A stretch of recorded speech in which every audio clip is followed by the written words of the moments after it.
இப்போ வந்து இந்த கான்டெக்ஸ்ட் இன்டர்செக்ஷன் தியரமில் வந்து என்ன கொடுத்துருக்காங்கன்னா, first a metric space M is complete if and only if for every sequence Fn of non-empty closed subsets of M such that F1 contains, F2 contains and so on, Fn contains and D of Fn converges to 0 intersection n equal to 1 to infinity Fn is non-empty அப்படின்னு கொடுத்துருக்காங்க. இதில் வந்து என்னென்னா எம்னுங்கிறது வந்து நம்ம complete matric ஸ்பேஸ்னு எடுத்துக்கிட்டு first கம்ப்ளீட்னு எடுத்துக்குவோம். இப்போ எஃப்என்னுங்கிறது வந்து சீக்வன்ஸாக இருக்குது. அதுவும் எப்படின்னா non empty closed subsets of M, அதாவது எம்லேருந்து எடுத்துக்கிட்ட ஒரு நான் எம்டி க்ளோஸ்டு சப்செட், அதாவது க்ளோஸ்டுனாலே நம்மளுக்கு தெரியும். அப்போ எம்லேருந்து நான் எடுத்துக்கிற ஒரு சப்செட் இருக்குது, அந்த சப்செட் வந்து க்ளோஸ்டாக இருக்குது அப்படின்னு சொல்லியிருக்காங்க.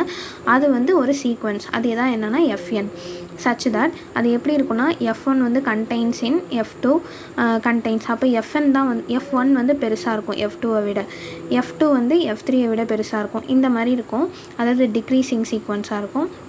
நெக்ஸ்ட்டு டி ஆஃப் எஃப்என் வந்து என்னவாக இருக்கும்னா கன்வர்ஜஸ் டு 0. இப்படி இந்த கம்ப்ளீட்னு எடுத்துக்கிட்டு இதெல்லாமே எடுத்துக்கிட்டு நான் என்ன ப்ரூவ் பண்ணுவேன்னா, first intersection n equal to 1 to infinity Fn is நான் எம்டி. அப்போ அதில் நான் எம்டினா கண்டிப்பாக ஏதாவது ஒரு எலமெண்ட் இருக்குது அப்படின்னு நான் வந்து ப்ரூவ் பண்ணணும். நெக்ஸ்ட் என்ன பண்ணிக்கோன்னா இது எல்லாத்தையும் கிவன் நான் எடுத்துக்கிட்டு m வந்து கம்ப்ளீட் அப்படின்னு நான் ப்ரூவ் பண்ணணும். ஸோ ஃபஸ்ட்டு என்ன பண்ணிக்கிறோம் அப்படின்னா, இப்போ நம்ம என்ன பண்ணுறோம் அப்படின்னா m வந்து கம்ப்ளீட் மெட்ரிக் அப்படின்னு எடுத்துக்கிறோம். அதான் நான் சொன்னேன்னா m வந்து கம்ப்ளீட்னு எடுத்துக்கிறேன். அந்த லைன் அப்படியே நம்ம எழுதுவோம், m வந்து கம்ப்ளீட்னு எழுதிக்குவோம். நெக்ஸ்ட் வந்து Fn of non empty closed subset அப்படின்னு எடுத்துக்குவோம். பாருங்கள், sequence of closed subsets of m அப்படின்னு எழுதிக்கிறேன்.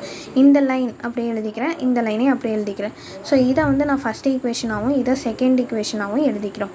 இப்போ என்ன ப்ரூவ் பண்ணணும்னா இன்டர்செக்ஷனை வந்து நான் என்ன ப்ரூவ் பண்ணணும், non empty that is not equal to null set அப்படின்னு நான் ப்ரூவ் பண்ணணும்.